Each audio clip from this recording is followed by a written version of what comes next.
The respected moderator and judges and my colleagues, greet you all in the matchless name of our Lord and Savior Jesus Christ. My name is Ricky Suante and I'm representing NGALSONG Presbytery.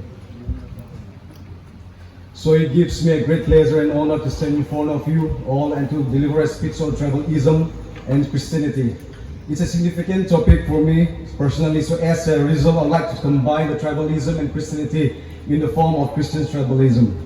So let me begin my speech with a quotation by Andrew Moody, and he says, "Tribalism is a besetting sins of our species. We love to make ourselves feel more righteous by judging our neighbors, and we love it even more when we can do it as a group." People, especially in the Jew, as we see them in the Bible, are very tribal in orientations and behavior. In modern times, that no longer share the tribal and primitive environment that created the tribalism of ancient Israelites. Tribalism implies the position of a strong cultural or ethnic identity that separates one member of a group from the member of another group. First of all, what is tribalism and Christianity or Christian tribalism? This is an undue attachment and association with our particular denominations or clans or a little group. You see people have an undue attachment to Reformed theology, Baptist theology, or being Lutheran, or being a Presbyterian, or being a Calvinist, or anything in between.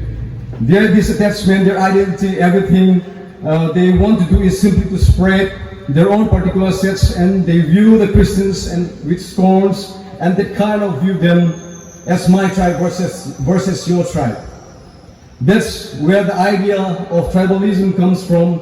That this is your group, this is our tribe, this is this, and you are part of this other group in this other reality.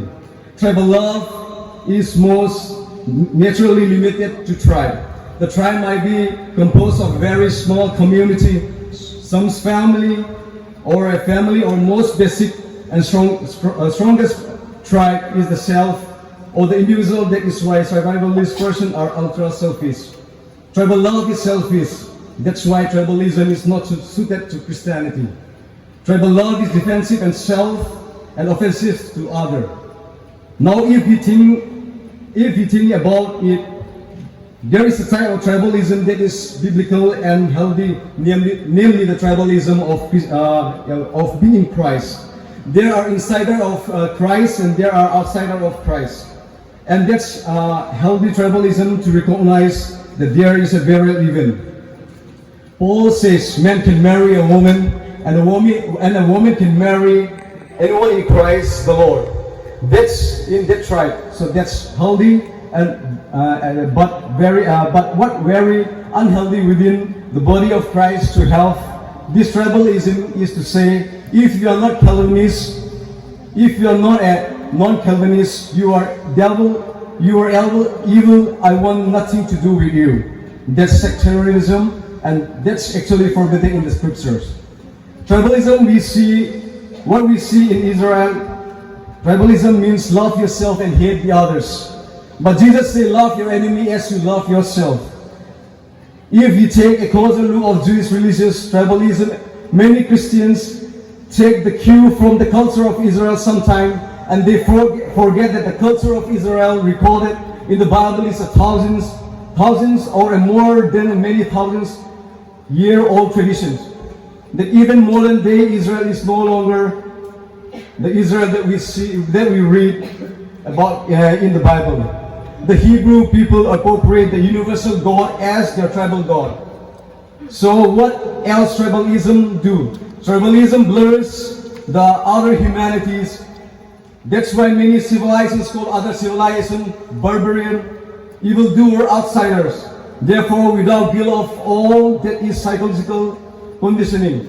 So you do not feel guilty when you do bad to others. That's a part of tribalism.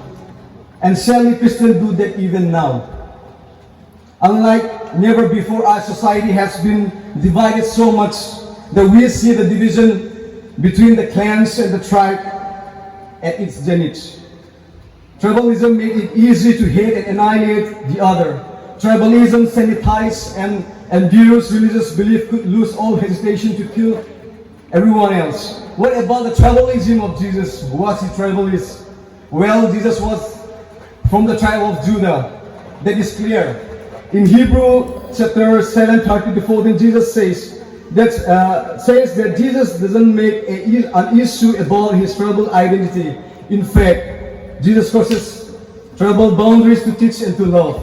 In John's Gospel, we see Jesus minister to the Samaritan woman who were considered outsider already, though they were technically a part of the 12 tribes of Israel. John chapter 4, 9-24. The woman insists on tribalism, but Jesus introduces non-tribalism in order to love her. So Jesus introduces faith, religious practice beyond the tribal lines. When 2 or 3 gather in the Lord's name, He will be there, and there is a church. And the foundation of the church is the presence of the Lord, not the name of the church. Paul breaks the great tribal divides, racial, social, and gender distinction, and he says faith equalizes people. How about Christian religious tribalism today? This is a very interesting because this is alive today. Christian tribalism is defined, expressed, and promoted by congregationalism. If we see in 1 Corinthians 1:10-13, what Apostles Paul wants to say is that there is no divisions among you, but you be perfect, joined together in the name, in the same mind, in the same judgment. And he said, now I say this, that each of you says, I am of Paul's, I am of Apollos, or I am of Cephas, or I am of Christ. In verse 13, Paul says, is Christ divided? Was Paul crucified for you? Or were you baptized in the name of Paul? So where there is a tribalism mentality, there is always a divisions. Religious tribal love is limited to the local church. It is limited to the sects, to the congregations. Religious tribal love is defensive of self and offensive to the other congregation. Christian love, tribalism, concept, perception, articulation, and uses of God is like Israel in the ancient days, are tribal and local. Tribal Christians shape their religious belief to suit their tribal needs, once and demonized and therefore subdued and dominates the other. As we mentioned before, tribalism blurs the other believers' humanity and spirituality, and easy to hate and annihilate. And more, they fed hatred and anger, self-righteousness from the pulpit. Now let's apply the tribalism of Jesus. His tribalism is non-tribalism. Remember that Jesus doesn't make any issue about his tribal identity, so Christians should. That Jesus crosses tribal boundaries to teach and to love, so should Christians. In John chapter 13, 34-35, Jesus said, a new commandment I give to you, that you love one another as I love you, that you also love one another. By this you will know that you are my disciples, if you have love for one another.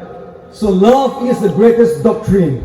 And if your commitment to doctrine makes you unloving, throw away the doctrine and just love. I want to repeat it again. Love is the greatest doctrine. And if your commitment to doctrine make you unloving, throw away your doctrine and just love. You can never be wrong by loving. Do not love yourself and hate the others, but love your neighbor as you love yourself. In conclusion, religious tribalism has no place in the economy of Jesus' love. It has no place in the Christian church. The church must reform. Religious tribalism has no place for Christianity unity. Unity cannot happen when people are tribalists, and unity is what Jesus wants. Religious tribalism has no place in the Christian unity because it will always divide. It is a place only for the distraction, for differentiation and separation and division, which is not what Jesus wants from his church. To be Christian, be church, be Christ-like, do as Jesus loved, and forget your tribalism. Hope this speech has been a blessing to you all. Thank you. Praise the Lord and Jai Masiki.